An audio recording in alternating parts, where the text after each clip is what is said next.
right, good evening, everybody. We're going to get started in just a second here. I want to thank you all for being here tonight for our storytelling, our storytelling evening, our storytelling series. This is an ongoing series. We do this every month on the fourth Tuesday of the month. And for anyone who is unfamiliar with this series, typically, it has always been an open mic format where we have one featured teller and the rest of the night is opened up in 10-minute slots for people from the community that want to come and share their stories. When everything shut down last year and we started live streaming our shows, we transitioned into the format that you're going to see tonight, which is 3 half-hour sets of people who often served as our featured storytellers for the open mic nights. So they're each going to have half an hour. They may tell you quite a few short stories. They may tell you one story that spans that entire set. We will see. Tonight, our featured storytellers include Barbara Palumbo, Alan McClintock, and Nancy Marie Payne. And Barbara is up first. Where is she? There she is. All right. So I'm going to bring Barbara up, and the way we're going to do this is each storyteller is going to introduce the next person up when they are done with their set. So please join me in making Barbara Palumbo feel very welcome for her storytelling set. And sorry, I should mention, for those of you that are watching on the live stream, we have a tip link that is on the bottom of your screen, and I will put it in the chat. And anything you can put through that tip link will be split evenly between the venue and all of the storytellers tonight, and it really goes a long way. So if you can do that, it's very much appreciated, and thank you for watching. Thank you, Reese. It's so nice to see an audience here. Thank you, and for the audience at home as well. In Irish lore, the land of Tir na Nog is a mythical island said to be located off the west coast of Ireland. Tir na Nog is a paradise. The climate is perfect. There's no illness or death, just happiness and beauty. And time stands still, so people do not age. Now, the only way to get to Tir na Nog is by magic. This is the story of a warrior named Oisín and what happened when he went to Tir na Nog. Oisín was a great warrior, a fine athlete, and a gifted poet. He was the son of the great Finn McCool, who was the leader of the Fianna, which was a group of talented, strong men whose job was to guard the king of Ireland. Now, every morning, Oisín and his Fianna warriors would ride their horses throughout the green hills of Ireland, hunting and exploring. And one sunny morning, Oisín led the hunt with his father's famous dog, Bran, by his side.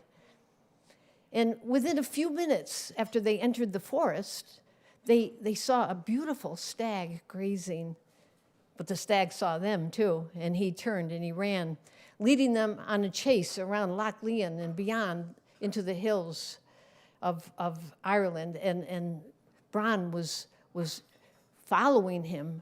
Oisín was proud of the way that Bran was catching up to that deer until they came to a wide river, and with one mighty leap, the stag cleared that river and landed on the other side. Now, Bran was strong, but he didn't know how to jump like that, so he swam across, but of course, by the time he got to the other side, the stag was long gone. So Bran was humiliated. He hung his head. He came back to Oisín, but Oisín just patted him gently, told him he was a good boy, he did a good job, and suddenly, Bran began to stiffen, and he started to bark. And when Oisín looked to see what he was barking at, he saw approaching them from the top of a hill a beautiful, a magnificent white horse with his mane flowing. And Oisín couldn't tell who the rider was, But he was fascinated by the way that steed just floated over that rough terrain. And in the next instant, Oisin was staring at a vision that took his breath away. There, seated on that magnificent horse, was the most beautiful woman he had ever seen. Her long hair flowed around her face, and she wore a pale blue dress covered with stars. And on her head, she had a delicate, thin crown studded with shiny jewels and diamonds that sparkled in the morning sun. Oisin was just simply awestruck. Who are you? Where did you come from? He asked. I am Niamh, from the land of Tir na Nog, where my father is king. And Oisin, I have searched for you, for your reputation as a great warrior and poet has spread to faraway places. And she told him of the land of Tir na Nog, where people do not grow old, where there's no sickness or death, no strife or discontent. Everyone lives in peace and harmony, and the sun shines every day. Oisin, I have come for you to ask you to be my husband. For you see, my parents, the king and queen, have asked me to marry and to choose from a number of suitors who have asked for my hand in marriage. They've asked me many times, but I've refused them all. I wish to marry only you, Oisin. And if you agree to be my husband and come back to Tir na Nog with me, I promise you that I will love you forever. Her words were like music in his ears. Now, Oisin loved Ireland. He loved his brother warriors and his father, and he never even once ever thought about leaving any of that. But he was inexorably drawn to Niamh in her words of love, her promises of love and eternal youth. And so right then and there, right on the spot, he bid his father and his friends farewell and promised to come visit them soon. And he leapt up on that horse behind Niamh, and the horse turned and galloped toward Tir na Nog faster than the wind, speeding over vast expanses of ocean as if they were on dry land, faster and faster, over fiery islands and snowy mountains. The landscape just flashed before his eyes. And finally, they came to a large forest, and the horse slowed down and then stopped before a gatehouse. 2 guards opened the iron gates, and immediately a fanfare of trumpets announced their arrival.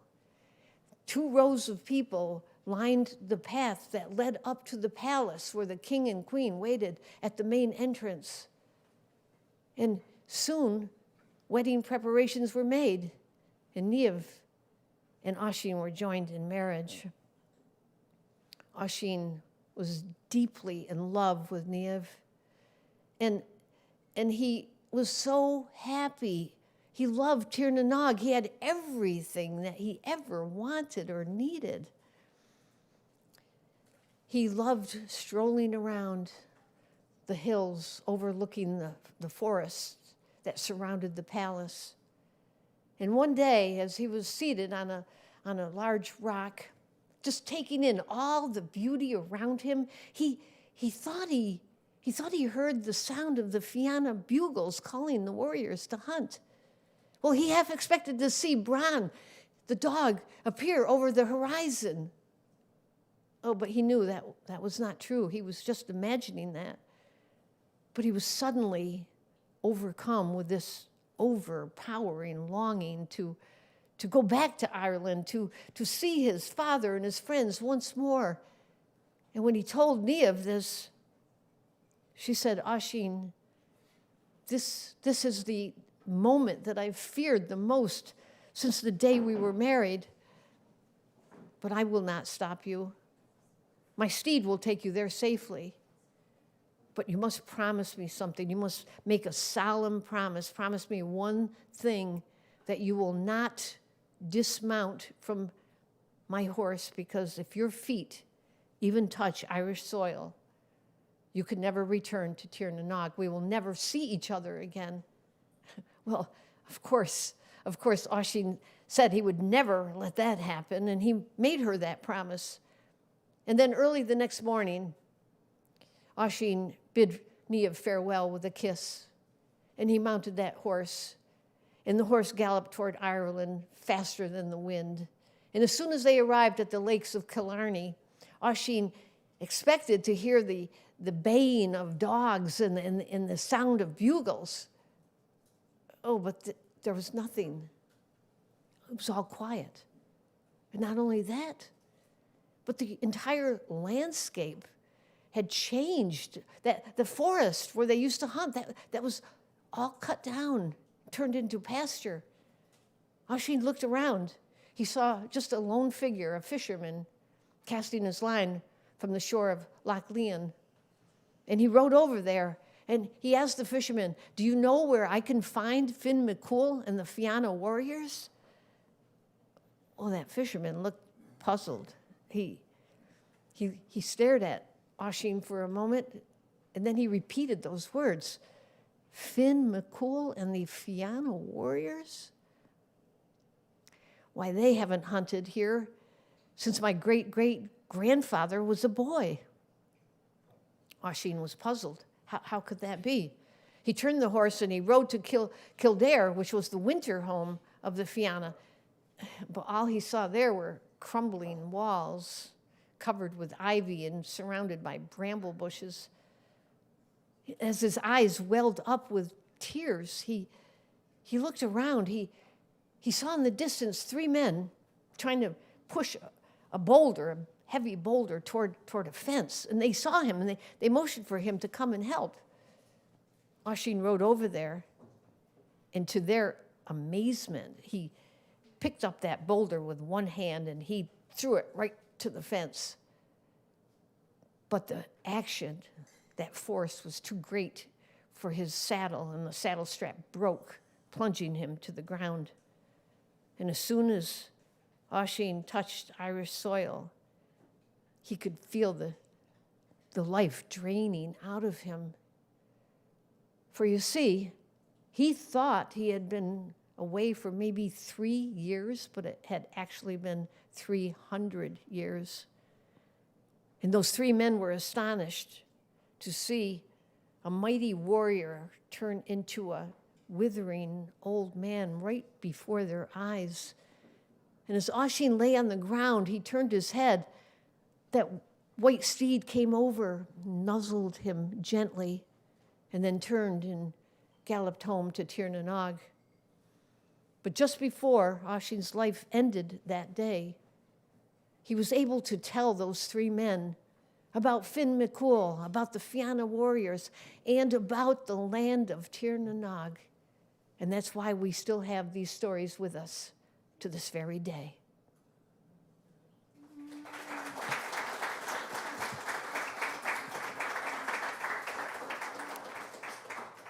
Thank you. Now, this next story is very dear to my heart. This story was written just for me, and it was written by my son, Joseph. It's called Village. In a village, at a time different from our lives now, there lived a boy named Roger. Oh, there were many children in the village, of course, but none was as bright or as unique as Roger. From a very, very early age, Roger noticed everything. Things like how green the grass was, from which direction the wind was blowing. Roger noticed the smell of the fresh baked bread from the local bakery and the clothes that people wore. Roger noticed the architecture of buildings and bridges and the way things were built and how they operated. He wanted to know everything. He wanted to know the meaning of things, the what, the where, the why, the how. Now, in this village, there also lived a woman named Margaret. Margaret lived there as long as Roger could remember. As a matter of fact, as long as Roger's parents could remember. And even as long as Roger's parents could remember. But no one ever questioned her age. No one even thought about it at all. Margaret was Margaret. She was a permanent fixture in the village. And the villagers depended on her for information. Margaret was smart, and she was wise. And she could answer any question. Now, sometimes the children would try to test her knowledge, in a good-natured way, of course, but Margaret didn't mind. She was as kind as she was wise. And sometimes the child might ask, "Miss Margaret, how far away is the sun?" And she would, without skipping a beat, she would say, "Oh, nearly 93 million miles away, sweetie." Or they might say, "Miss Margaret, what's the biggest animal in the world?" And Margaret would smile to herself because having been around for so very long, she had heard all of these stories, all of these questions before. But she would answer, "Well, the largest animal on Earth is called the whale, or the blue whale, to be exact." Margaret was always exact. One blue whale weighs as much as 33 elephants. And the children would giggle and laugh in wonderment at how she knew all these facts. After all, in that village, there was no Googling. Well, there were no computers, no internet. No, there was only Margaret. And she truly knew everything. She welcomed each and every question, especially from the children, but she was very happy to provide clarity and information to everyone. And whenever Roger would see her, why, he'd ask as many questions as time allowed, each one a new and thought-provoking question. And each encounter with Roger would fascinate Margaret because she had been there for a long time and she had never, ever heard the questions, like the profound questions that Roger asked. For example, one day he asked, "Miss Margaret, when did time begin?" And she would just ponder this. And another time he would ask something like, "Where do thoughts go when they are forgotten?" Now, the other children in the village asked questions like, "Which came first, the chicken or the egg?" More times than Margaret could even remember. But she had been asked this question: which orange came first, the fruit or the color? Only once, and that question came from Roger. Margaret just loved all of Roger's thoughtful questions. Now the years passed. Roger was now in his late teens. And by this time, having asked Margaret thousands of questions, he finally asked her one. Well, she could answer it, but she chose not to. She chose to withhold her answer. And this was the question: "Miss Margaret, if we learn from our mistakes, then why are we so afraid to make mistakes?" Margaret smiled, wrinkling her already wrinkled face even more with her wide, loving smile. And she just said, "Roger, let's talk about that after you've tried to answer it for yourself. Then we'll discuss it." Now, she knew that it would be a long time before she saw Roger again, but he had no way of knowing that. And so he was puzzled by her words. He was used to her answering his questions immediately. And he just stood there for a few seconds, but then he returned her big smile and said, "Okay, Miss Margaret, see you soon." Well, the next morning, when Roger woke up, he had a feeling that he had never felt before. It was an urge, an urge to venture away from his village and just explore the unknown. Now, this urge was so strong and so all-consuming that he decided to leave that very day, and he started to pack. Now, over the years, he had talked to Margaret many times about travel, about how to pack, and what to do when he came to a new place. And so, unknowingly, he had been preparing for this trip, this exploration into the unknown for many years. And in his mind, he even knew where he would go first. And so, over the next 5 decades, Roger traveled to more than 200 countries.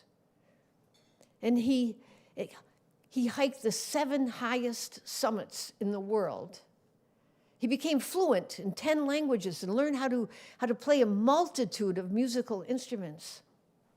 He learned history, literature, religion, science, and mathematics from the most brilliant minds the world has ever known.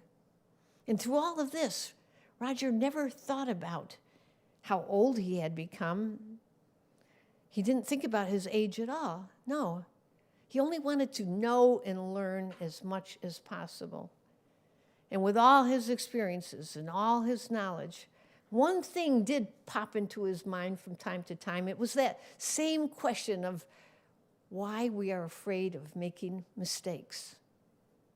Now, just as suddenly as that had happened years earlier, Roger woke up one morning and he decided that he wanted to go back to his village, his home.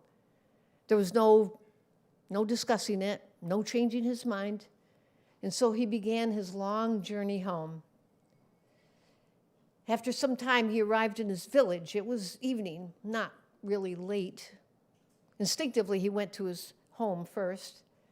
And although the house had been empty and he had been gone for such a long time, it was still well kept. Everything was neat and tidy. There was even food in the cupboards. Roger put down his travel packs, and he went for a stroll in the village. And he saw some familiar faces, some familiar places, but he saw many new faces and many new places as well. And then he walked around this corner, and there, sitting on an old familiar bench, reading a book, was Margaret. He went and he sat down beside her. "Hello, Miss Margaret," he said, just as if they had seen each other the day before. Now, not a thing about her was different, nothing. Everything was exactly the same. Her gray hair, her long gray hair was pulled back and tied with a string, as it always had been. Her handmade sweater hadn't aged not even a day, and she was as sweet and pleasant as ever. She looked at him. "Well, hello, dear boy. Welcome home." "Thank you," he said. It's good to be home." And then, glancing at her, he said quietly, "It's to remind us that we are human, living, red-blooded human beings." And this delighted look crossed her face. And she said, "That's exactly right, Roger. That's why we fear making mistakes. It reminds us that we are human." And she smiled, that same broad, wrinkly smile that he had remembered from all those years ago. And then she stood up. She said she was heading home. And he said, "Okay, Miss Margaret, good night. See you soon." She looked at him. And she said, "Goodbye, Roger." Now, that was not the way she usually parted. Her parting comment was not like that. He noted that, but he dismissed it. And he sat there for a long time, thinking about his life, his long life, and all that he had seen and done. And he thought about Margaret's role, the important role she played, the way she helped shape his future. And then for the very first time, Roger thought about Margaret's age. And he wondered how she had existed for so very long, all these years, without changing a bit. Well, he had never considered this, ever before. Now, it was getting late. He decided it was time for him to go home. Oh, his bed felt so good. He fell fast asleep, slept soundly, and then the next morning when he woke up, he went out into the village. And the first few people he met said, "Hello, Roger," which was really odd, since he had been away for 50 years after all. Well, he was looking for Margaret. He wanted to talk to her. He had a couple more questions, but mostly he wanted to discuss things with her. And as he knew that she was always out first thing in the morning, shopping and talking, of course, answering questions. And so he looked in all the usual places where he thought she would be. But he was interrupted several times by passers-by who would stop him and curiously asked him a variety of questions, which he answered perfectly, but honestly, all he wanted to do was chat with Margaret. So he decided he would go to that bench. He would sit on that old familiar bench, and he knew that she would show up there eventually. So he sat on the bench for hours, straight through lunch and into the dinner hour. It was a warm day, and the sun hung late in the sky. Roger looked at his pocket watch. It was 6:15, and Margaret was nowhere to be seen. As he sat there pondering her whereabouts, a child, probably no more than 5 years old, broke the grip from her parents' hands and ran straight toward the bench where Roger was sitting. Her excitement interrupted the thoughts dancing around in his head as she excitedly asked him, "Mr. Roger, how far away is the sun?" And that is Village, written by Joseph Palumbo.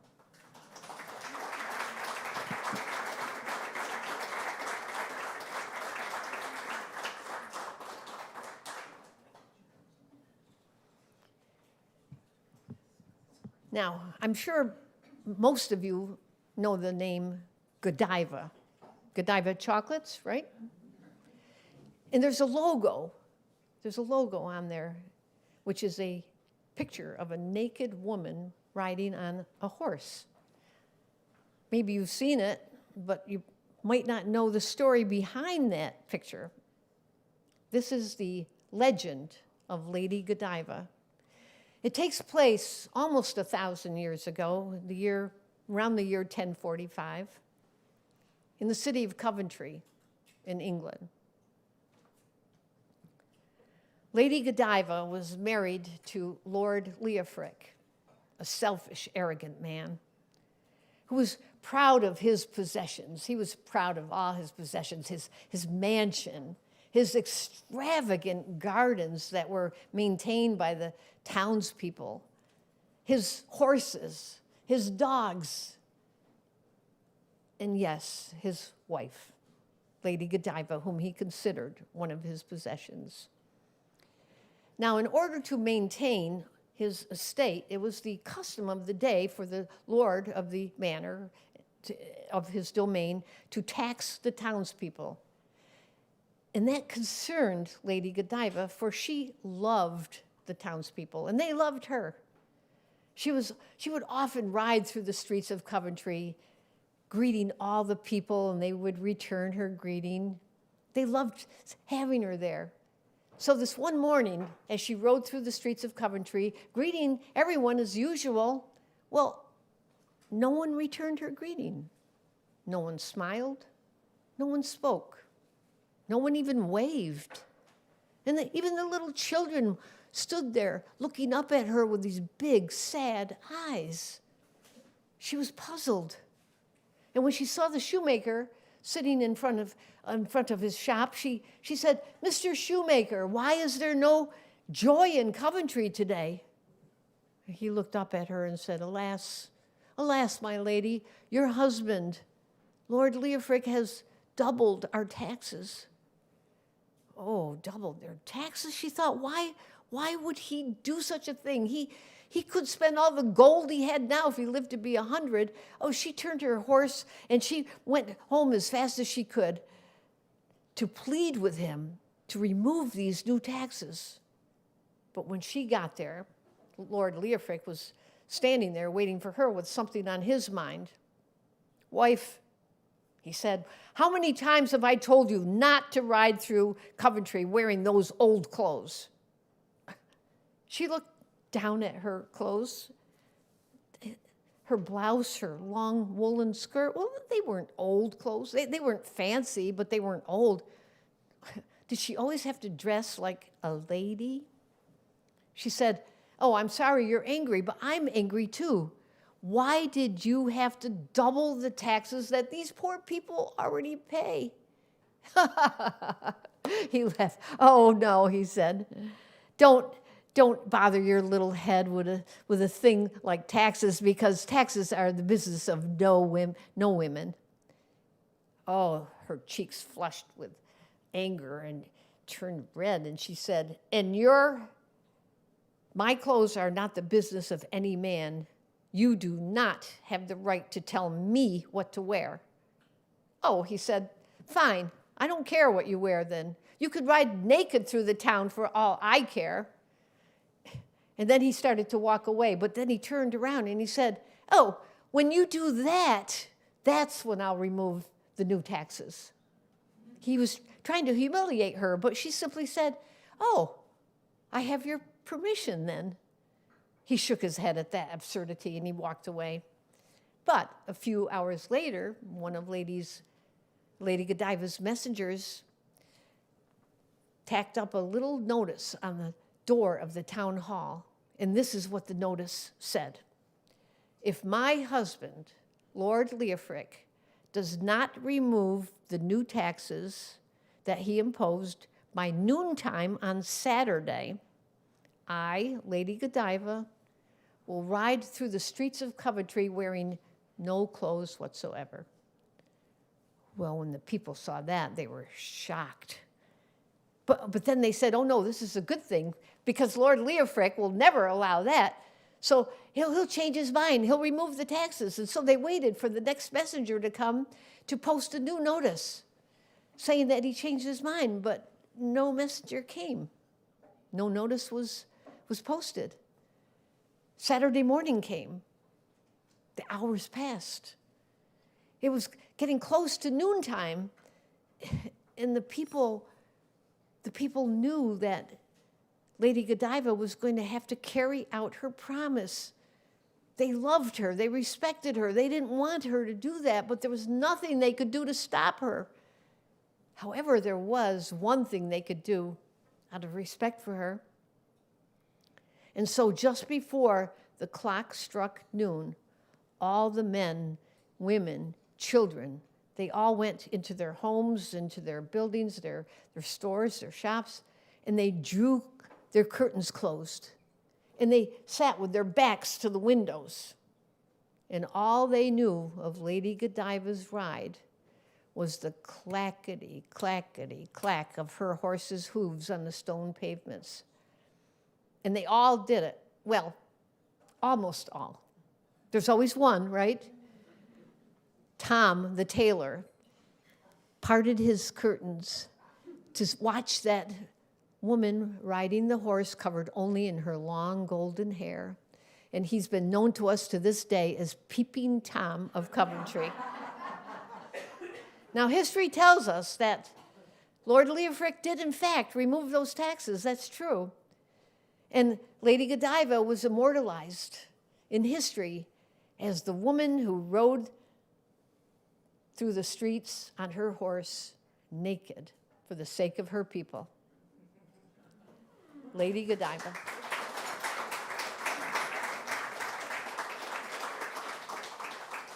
Thank you so much. And now the second person in this trio of storytellers is Alan McClintock.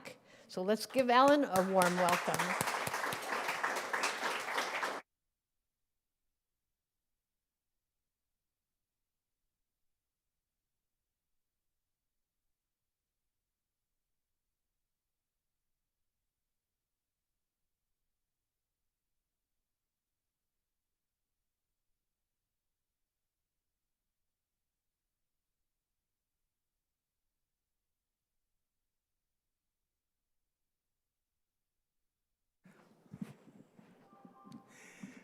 Well, it's good to see you all. How are you doing?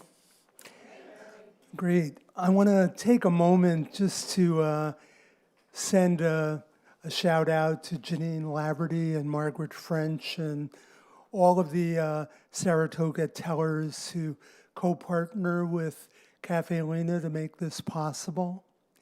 And again, of course, a thanks to Caffe Lena for making the space available for this to happen.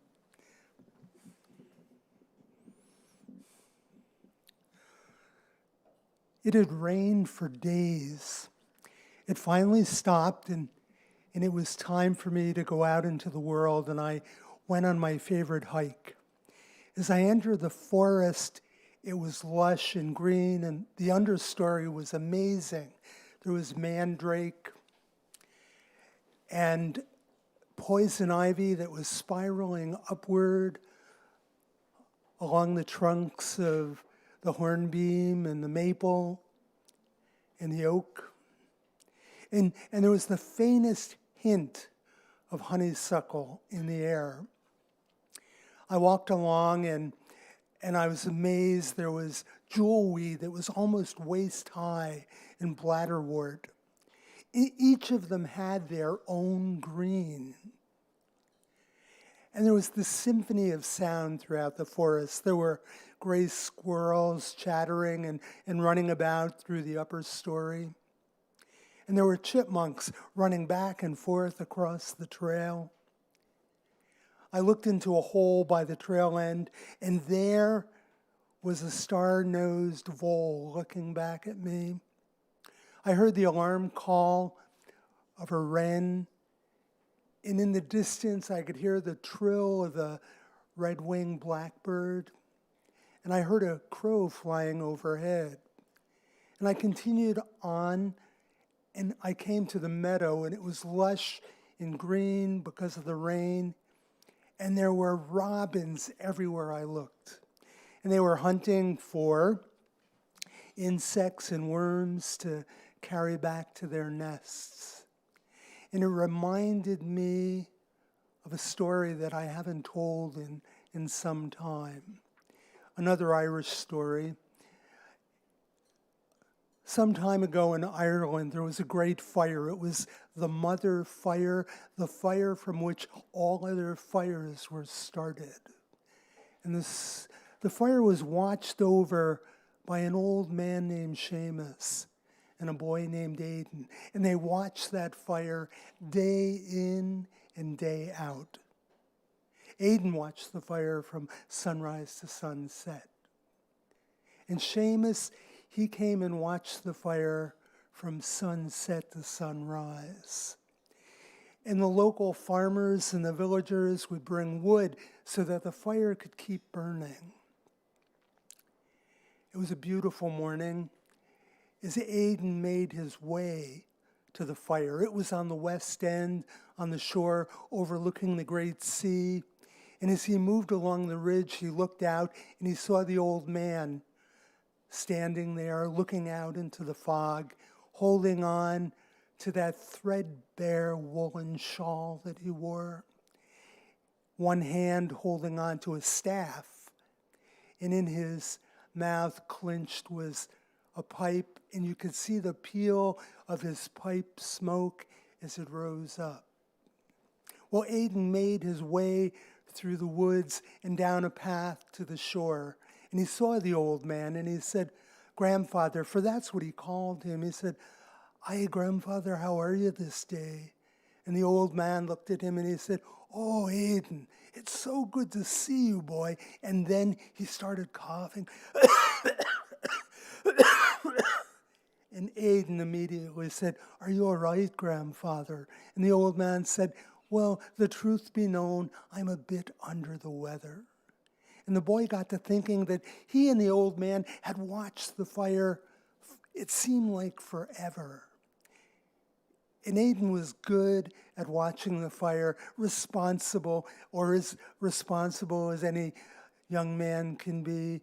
And he said to the old man, he said, "Grandfather, why don't you let me give you a gift? why don't you let me watch the fire all day and all through the night? And you can go home and you can get a good night's sleep and have a fine meal and you can see your good woman. Well, the old man scratched his stubbly chin and he looked at the boy and he goes, well, Aiden, you know, it's so good, but we have to keep the fire burning. And the boy said, not a problem, grandfather. It's something I can do. I know I can. And the old man thought it had been some time since he had had a full day to himself. And he looked at the boy and he said, Aiden, you're a man of your word. All right, I'll take this day and night, and I'll see you the first thing on the new day.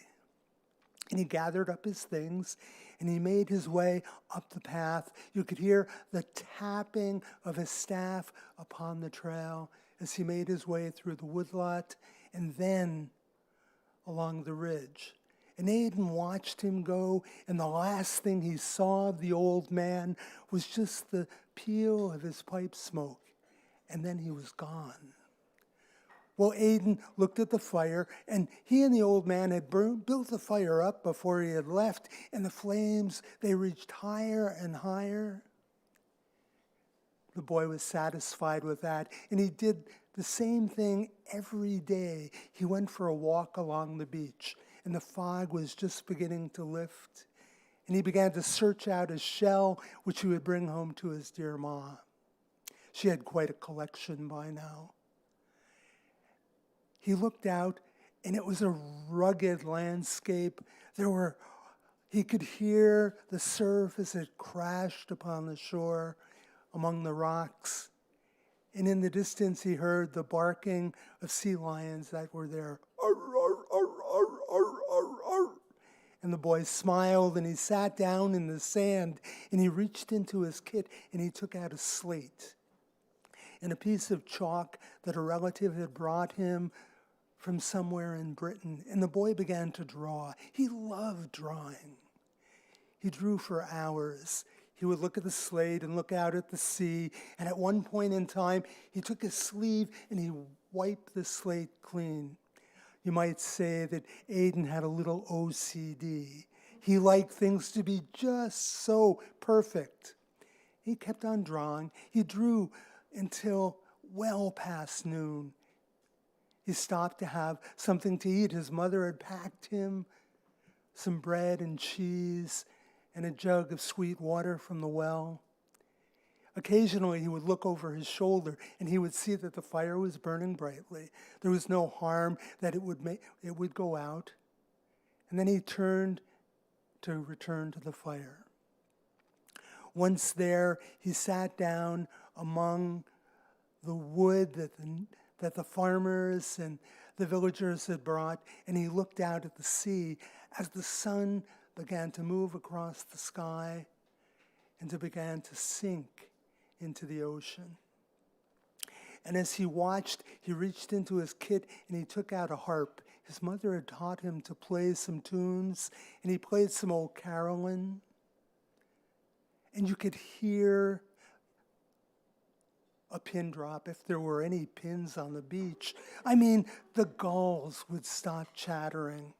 It was almost as though the surf had calmed itself. And soon the boy watched that last thread of light into the west, and it was dark. And the waves combing the shore lulled the boy asleep. His eyes would flutter. He shook himself awake a few times, but the sleep took over, and there he was. The fire burned brightly. There seemed to be no harm that it would go out, but up there in the woods, there were two amber eyes looking down at the shore, and they were the eyes of a wolf. And the wolf didn't care very much for the people. He didn't like the stories that they told and the myths that they spread and the revenge that they cast upon his kind. They would tell stories like, wolves will steal your baby from a cradle. The wolf had never done anything like that. He or any of his kind. Sure, they would take a young sheep or a calf or prey upon an elderly animal that was infirmed, but never once had they taken a child from his cradle. But the people carried out this vengeance against the wolves. And the wolf saw an opportunity this very night to pay the people back. On his stomach, he made his way down to the shore. And he looked at the boy who was fast asleep. And I know what you're thinking, but he didn't mean the boy any harm at all. But he turned his hind end to the fire. And no, he didn't do that either. But he began to kick up sand, and around and around and around that fire he went, until he had snuffed the fire out. There was not a flame that could be seen anywhere. All there was a thick mat of smoke rising upwards. And the boy was fast asleep. And the wolf, he kind of nickered and made his way back to the wood, and he turned and looked down into the darkness.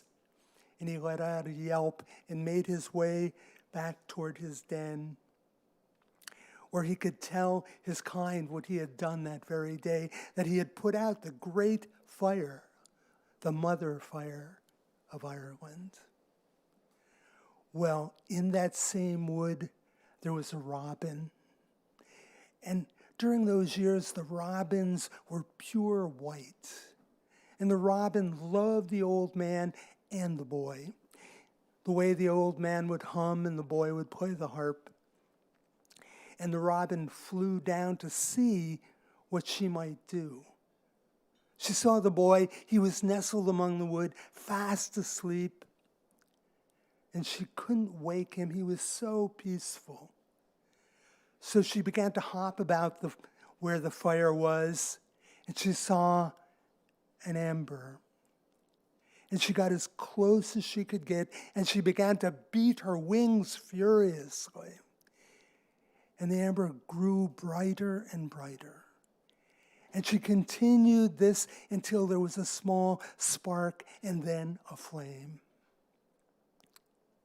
She continued to beat her wings, and that flame caught on. And soon she had a chance to hop back to the wood and bring twigs and bark.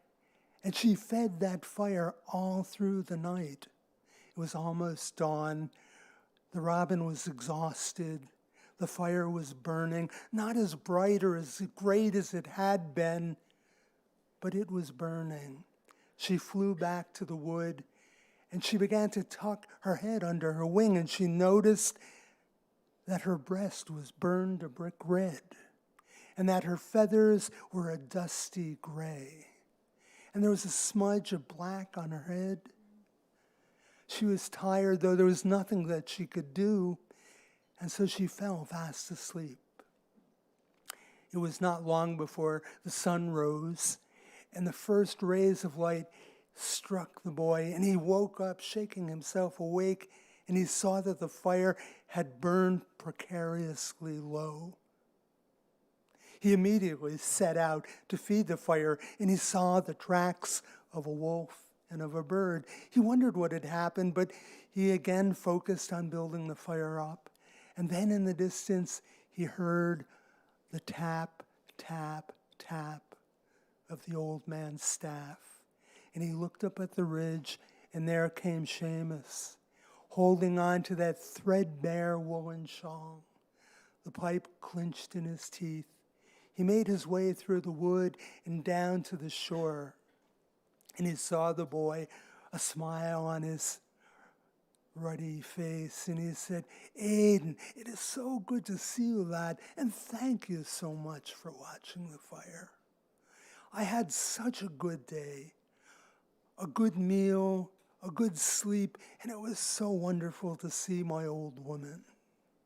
And the boy smiled. He was pleased to hear that the old man was well, but he was an honest lad, and he told him, he said, "Grandfather, I did fall asleep, and when I awoke, I saw the tracks of a wolf and a bird, and the fire had burned down.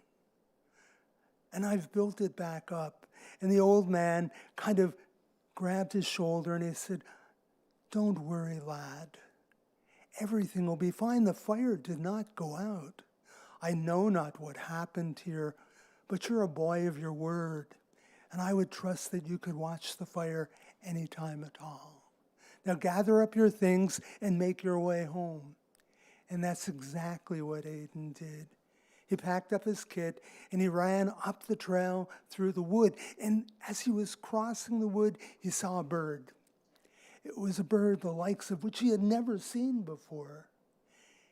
It had a red breast and dusky gray feathers and a black smudge on the top of its head. The boy had never seen a bird like that before. He kind of shook his head and ran toward home. And ever since that day, robins have had red breasts. I know, because when I was crossing the meadow, I saw them, and they looked just that way. Thank you.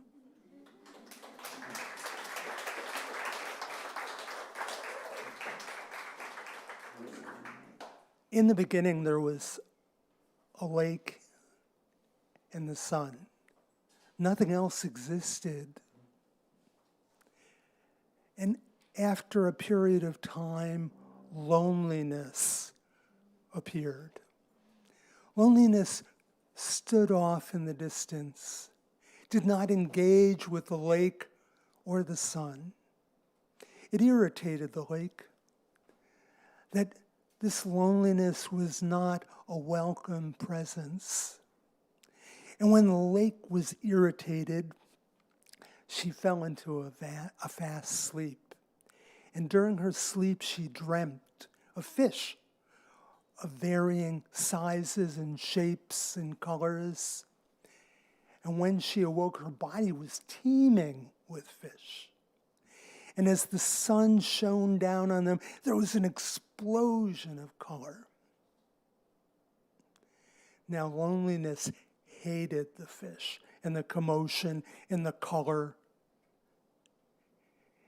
And loneliness hatred turned loneliness into a serpent. And the serpent dove into lake's waters and thrashed his tail upon them.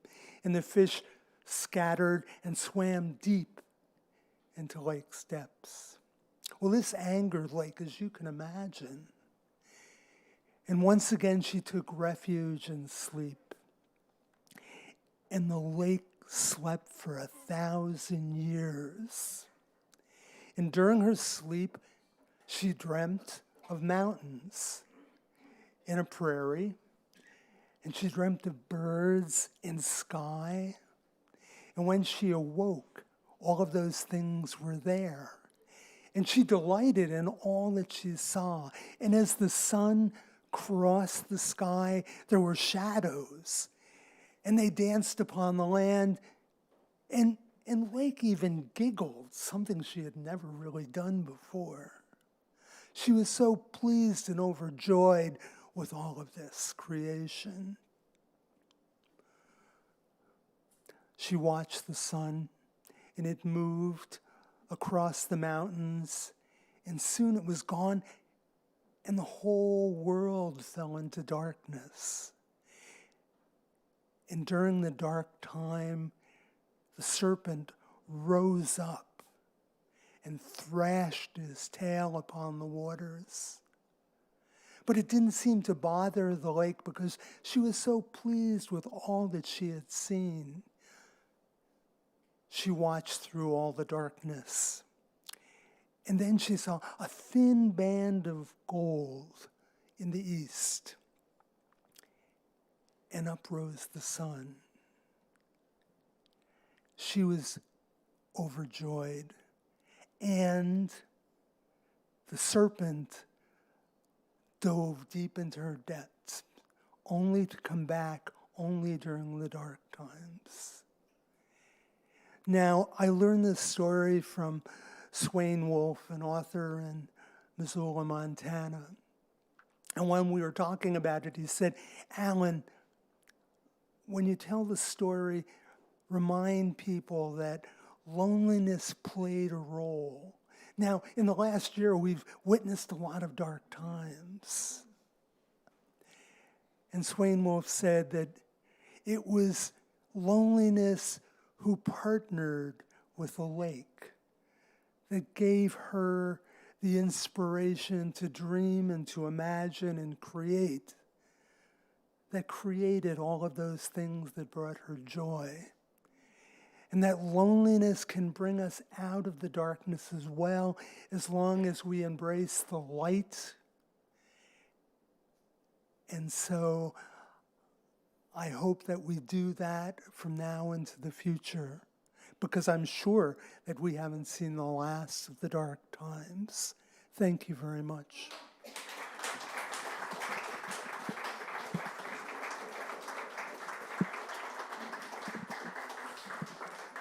I'd like to take a moment to invite Nancy Payne to come up. She's our last teller of the evening.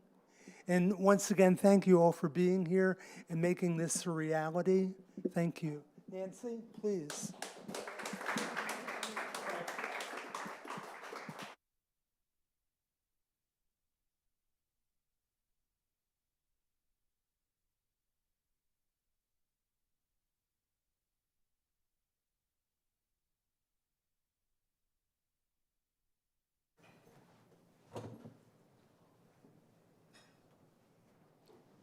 Excuse the housekeeping.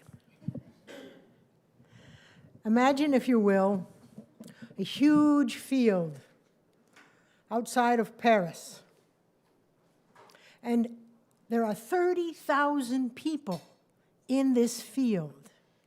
And all of their attention is focused on the hot air balloon in the middle of the field.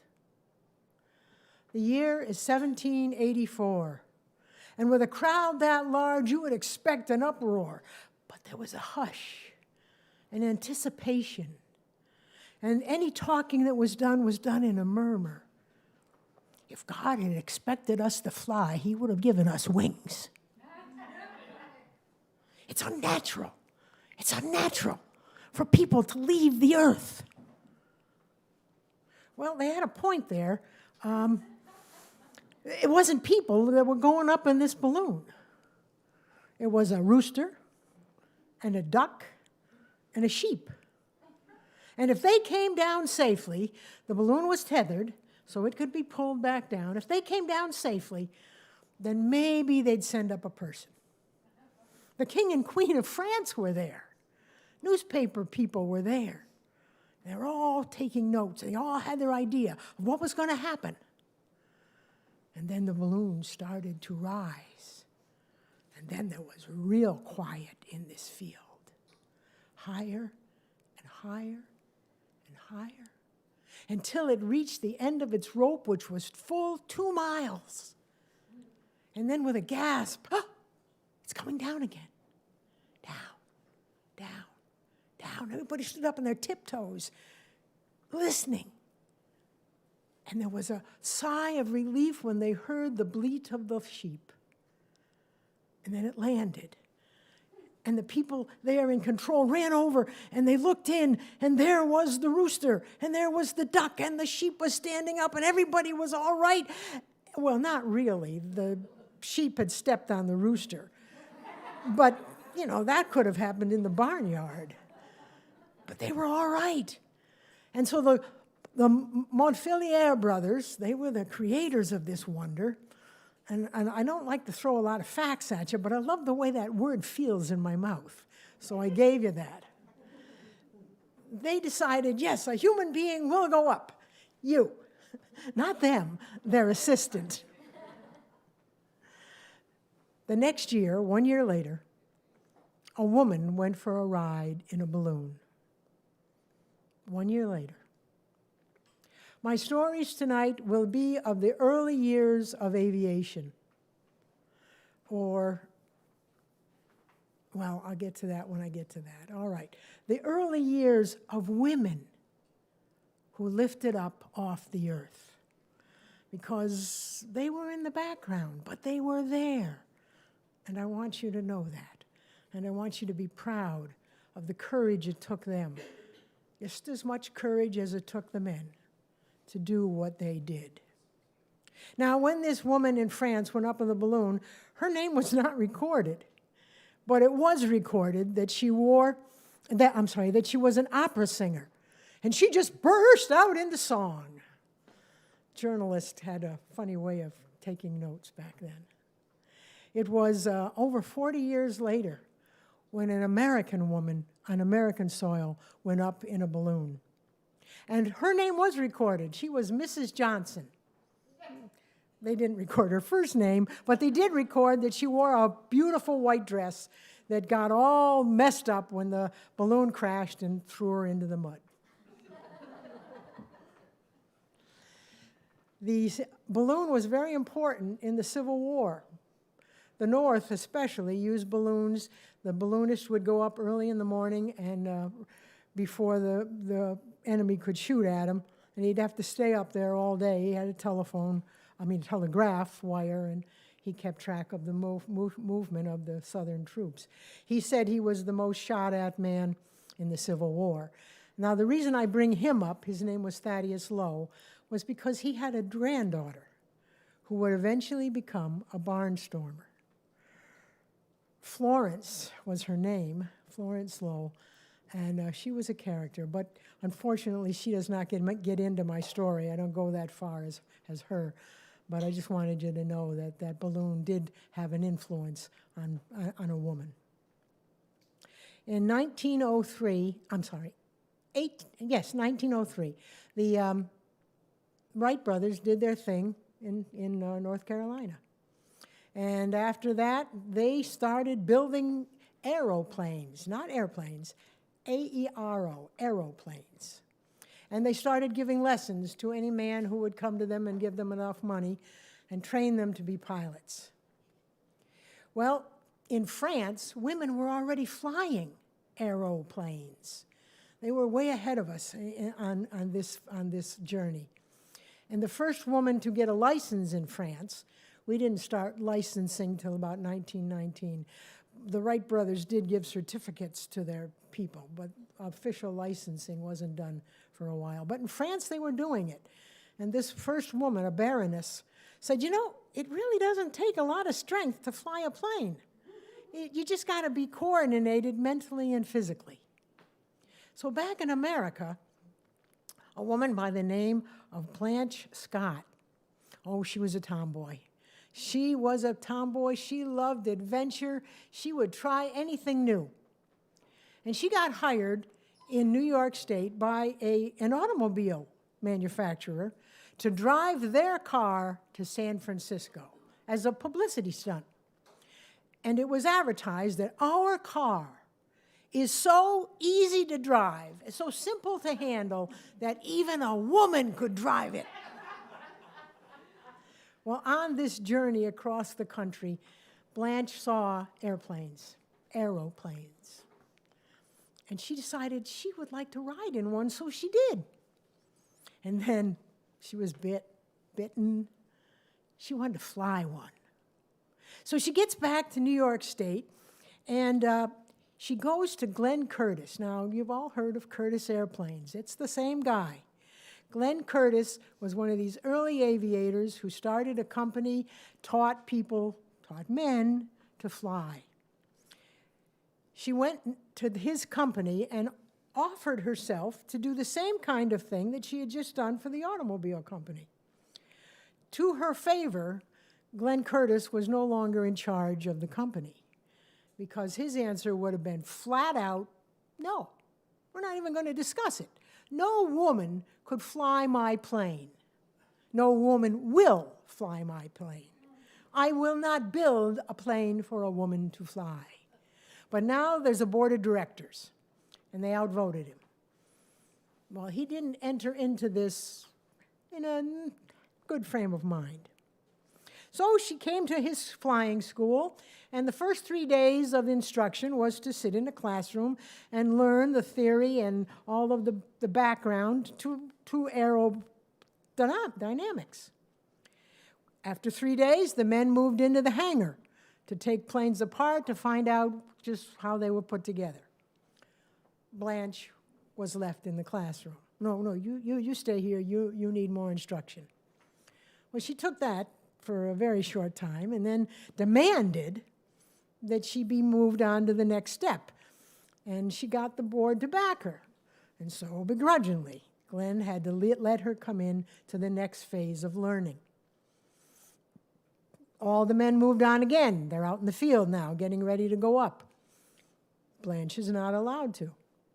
So again, she complains and she browbeats him, and she's just obnoxious to him. But she's getting the same back, so don't worry about it. Finally, he says, all right, go sit in the plane. I'm going to do more than that. All right, you can drive it around the field, but don't you dare fly that plane. The next part of the story, you get to decide which part you like the best. The first story is Glenn put a chock of wood under the throttle so she could not get the plane up to speed. The second story is she knew he put the block under the throttle and removed it.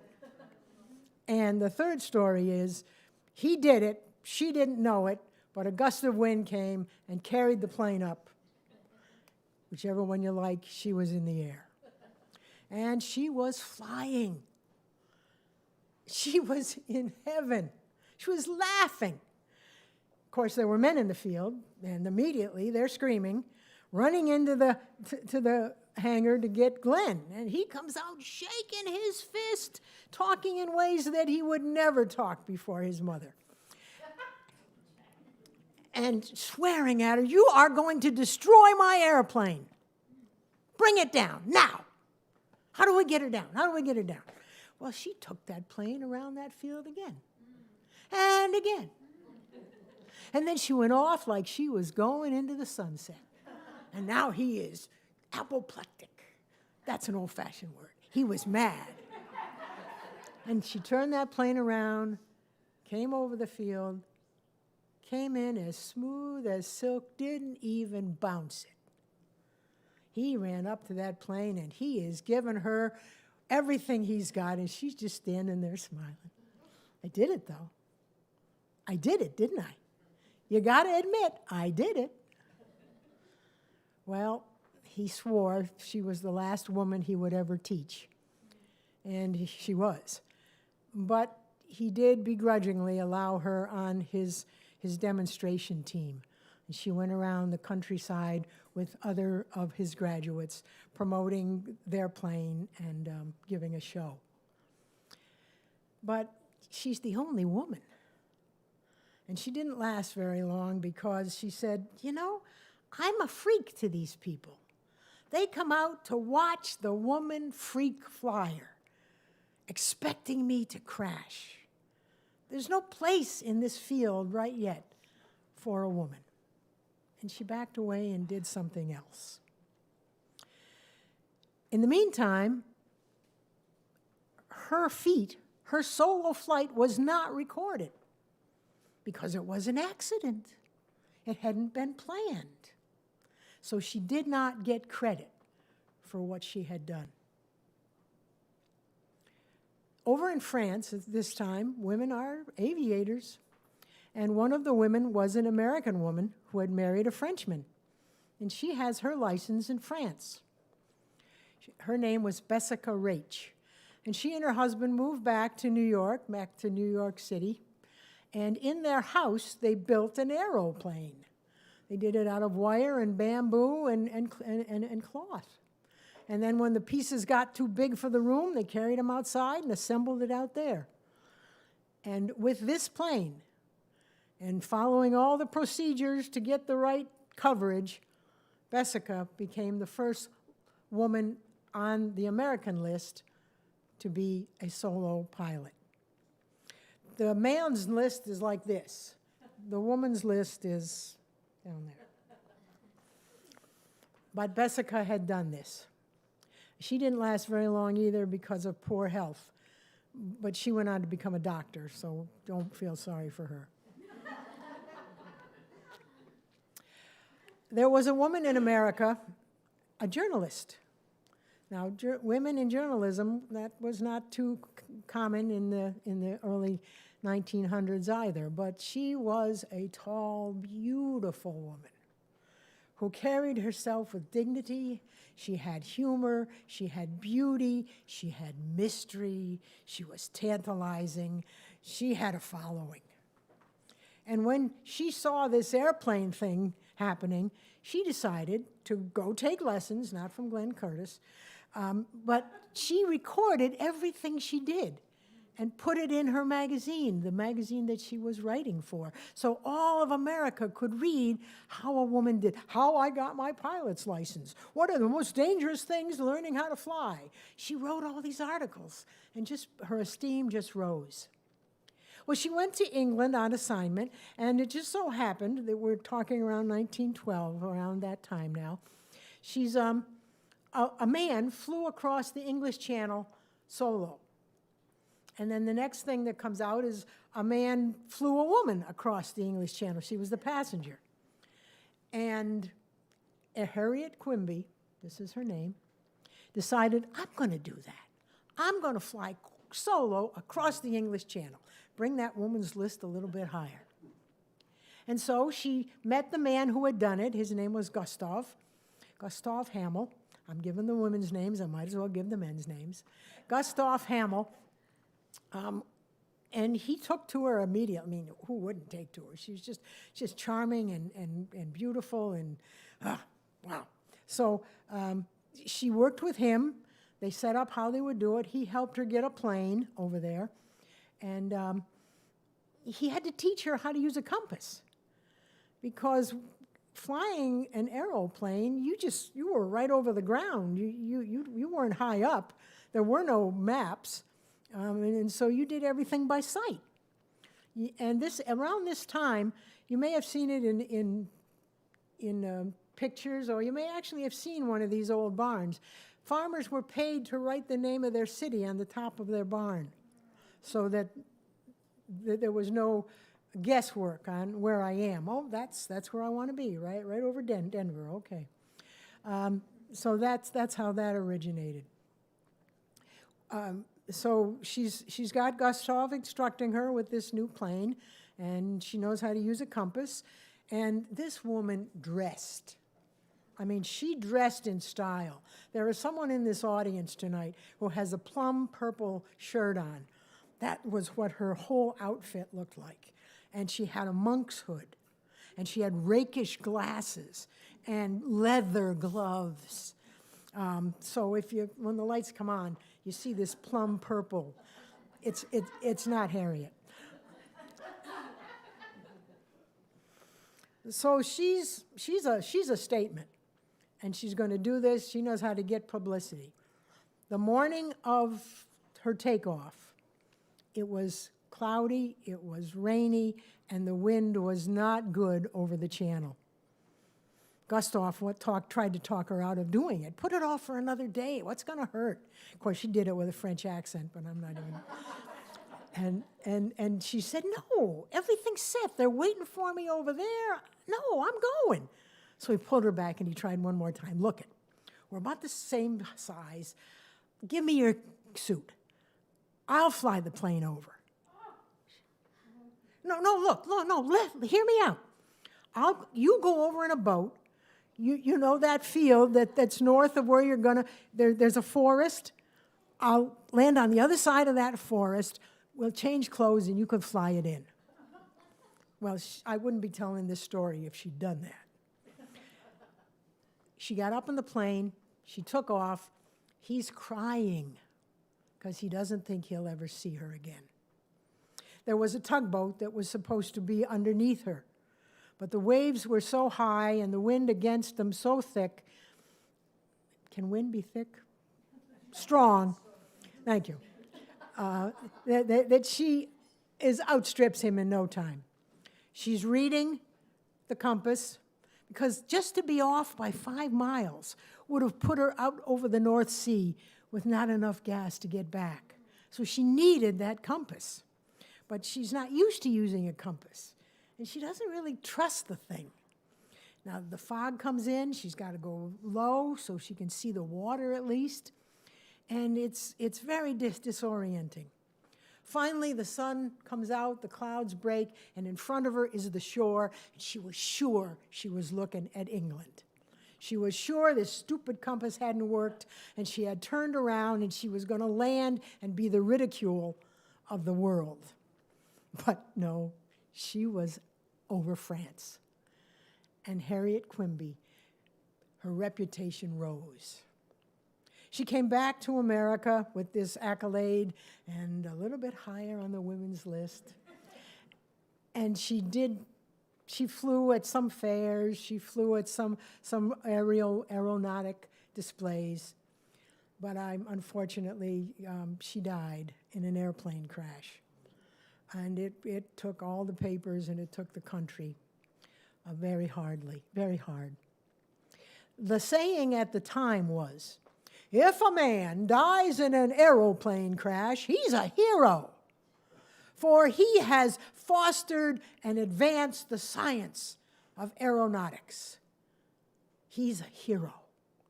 If a woman dies in a crash, it's God-given proof she shouldn't have been doing it in the first place. In that field, when Harriet died, there was another young woman ready to step forward. Her name was Ruth Law, and she was shaken with the death of her heroine, olden days. She thought about it, but no, she wanted to follow her heart, follow her dreams, follow her ambitions. She bought herself a plane. She bought herself a biplane, 2 wings, one over the other, and she flew what I call a chair in the air. Those of you who are sitting on the wooden chairs, it wasn't much more than that. It was bolted to the bottom wing. It had no arms. There was a bar in front of it where she could put her feet to push against. She was totally at the mercy of the elements. There was the throttle, the bar in front of her for lift and descent. That was it. And in that plane, someone once said to her, well, a woman couldn't loop to loop, and you certainly couldn't loop to loop in that thing. She did it. Went out that very day, did a forward loop, and did another one just to prove the first one happened. You couldn't say to Ruth that that's impossible, because she would prove you wrong. Would try anything. She flew under bridges. She flew up and then came down like she was going to crash and pull out of it. In that plane, where's the motor? I'm sure someone is sitting there thinking, where's the motor? If it's not in front of her, it's behind her. The motor blows off to the back. Ruth had lights attached to her plane so she could fly at night. She would go up at night with these flames, with these lights, and she would have flares off the back where you pull a rope and they'd shoot.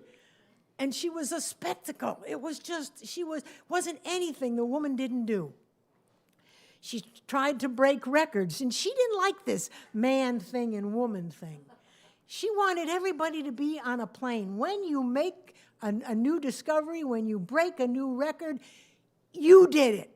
Not a man's record and a woman's record. She never got very far with that, but she broke a lot of records. Now, like Harriet, she had a unique uniform, but it wasn't as flashy as Harriet's. She usually wore 2 pairs of thick underclothing, and she had a sealskin jacket over it. But she was not a suffragist. Most of these women were not suffragists. Wherever she went before she got on that chair in the air, she wore a skirt. And when she got on the plane, she would gently take that skirt off, fold it up, put it behind the chair. Most of these women did not see suffrage. They were too busy involved in their thing. So she decides that she's going to break the distance record. She's not going to set the women's record. She's going to break the distance record that's already been set. And in order to do this, she needs a new plane. I mean, this biplane is wonderful. She loves it, but is it going to make it on a long-distance cross-country? Well, not Chicago. That's where she's going to start. So she goes to Glenn Curtis and asks to buy one of his enclosed planes. You can't handle one of my planes. Well, the first time you get oil in your face, you'll quit. No. Now, he must have still had some control because the company did not sell her an enclosed plane. It would have been open, but it would have had canvas around her. But that's why the silk scarves. Men wore silk scarves, women wore silk scarves because of the grease that would fly off the engine. And you know, a woman couldn't stand that. So I'm safe. I don't have to sell her a plane. But what had he just done? He'd said no to Ruth Law. So it's going to happen. She goes to Chicago. She's got the publicity to back her. She's mapped out her route from Chicago to New York City. She knows every town she's going to go over. She wrote the coordinates on her gauntlet, which gave rise to the phrase flying off the cuff. And because she has no place to put a map, she invents a box with 2 rollers in it. She cuts the map from Chicago to New York City, puts it on the rollers, and attaches it to her left leg so that she can roll this map, check her gauntlet, check the landmarks, and know that she's on track. Her gas tank on the chair in the air was 6 gallons. Well, you're not going to go far in 6 gallons. And so she had to remove her lights to install more gas tanks. She got the capacity up to about 55 gallons. But what she's figuring is that as soon as she gets up in the atmosphere, the western winds are going to push her. So she'll have get more flow out of what she's got. Well, she goes to Chicago. She's got it all set. The newspapers know what she's going to do. Telegraph wires are all set up along her route. People will be at every point to wave her on. And to get herself acclimated, because this is November. This is November, and we're around 1912 now. We're still in that age. A lot's happens in a few years here. She's going to stay in a tent on top of the hotel to acclimate her body to the cold that's coming. The morning of the flight, she goes down, and the wind is horrendous. She gets to the shore before sunlight, and the mechanics have it all ready for her, but they say, you can't take off in this wind. And she says, I haven't got a choice. I got to be to New York before sundown. Well, you can't do it. They finally convince her to wait for an hour. But after an hour's of time, she said, I can't waste any more time. I got to get up. Takes her skirt off, puts it behind the chair. The men are holding onto the wings, while another man in the back starts the propeller, starts the motor, and they are still begging her, still at this point, get out of my way. She says, just get out of my way. They get out of the way, and the plane starts, and immediately that wind starts to buffet. And that plane is rocking. The wing is close to the water, but she gets it back up. She gets up into the air, and she has left people behind who think they're never going to see her again. She gets up where she expects the western wind to push her, and it's calm. It's calm, and it's cold. It's freezing. She keeps going, she keeps going. She's so upset. She's got a watch. She's got an altimeter. She's got her maps. She's got her compass. But she knows she's not making the time she needs to make. She knows she's not going to get to New York City. and the gas tanks are empty over Hornell, New York. She isn't expected to land, but there's a crowd down there, as there is along the whole route. And they see her plane coming in. They do not hear the motor. She is gliding in because she has no gas. And people start running after the plane. She brings it guided in, and she's got to get out of the way, get out of the... Finally stops. They're all over her. She can't move. She's frozen. They help lift her out. Get my skirt. I don't make this up. They put her in a car. People agree to fill up the tanks, of course she'll check it again, as every good aviator does before she takes off. But it was checked by mechanics while she was in town. And the journalists again recorded what she ate. 2 eggs, bacon, toast, and coffee. Black.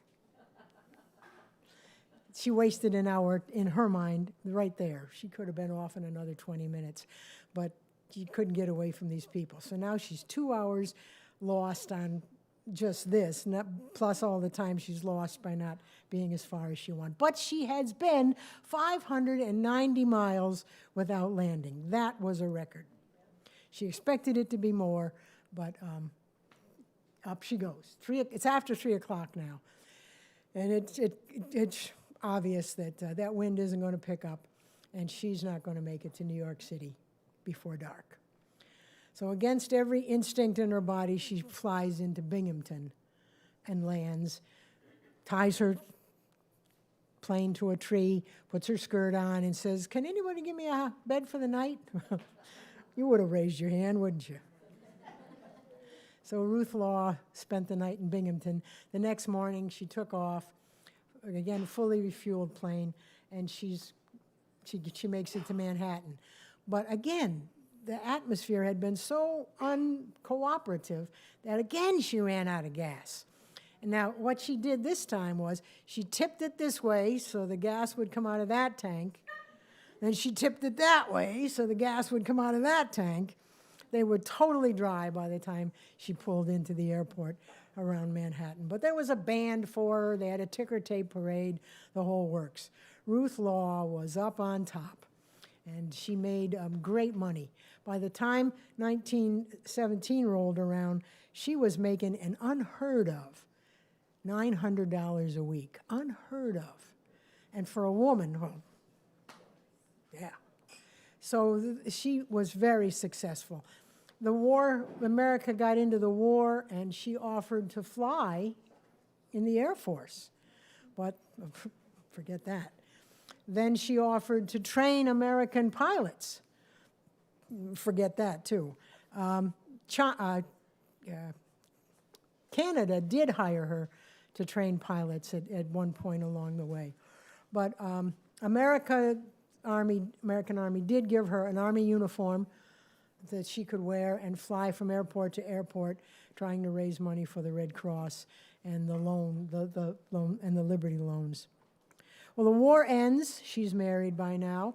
Her husband is her manager, and she is flying around the world as an ambassador for the United States. At one point, she was the first person to fly mail to the Philippines.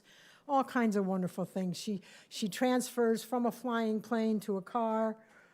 I said that. The plane is flying. She gets down a ladder and sits in a car.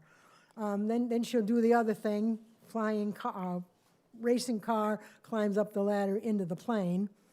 She flies in formation with 2 male pilots. She does all her loop-de-loop and all of that marvelous stuff. She flies under bridges. She goes up and stands on the top of the plane. She was just amazing woman. But her husband was a wreck.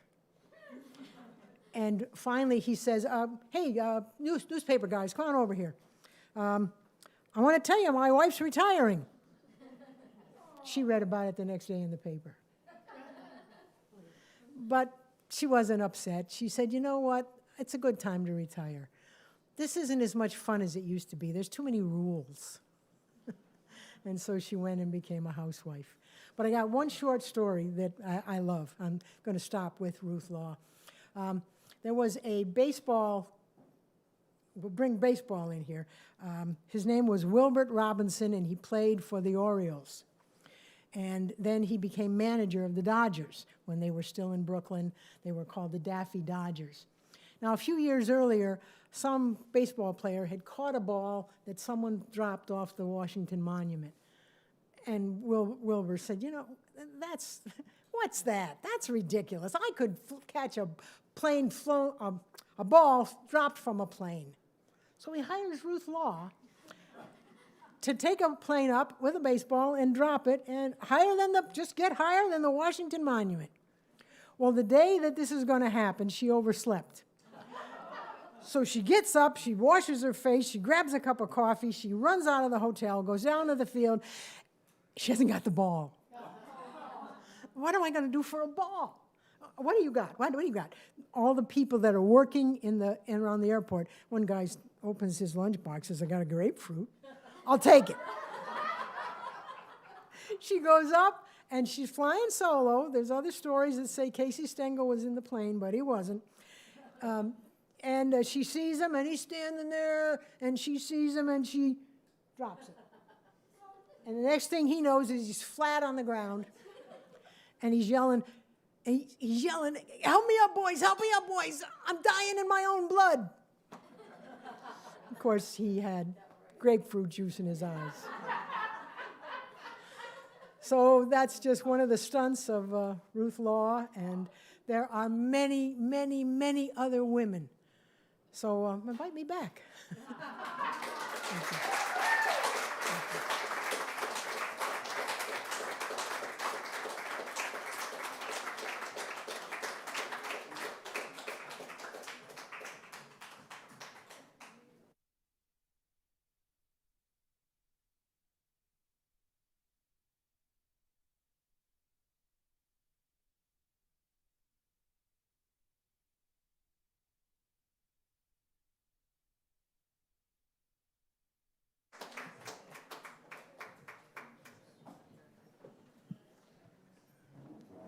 Thank you so much. We want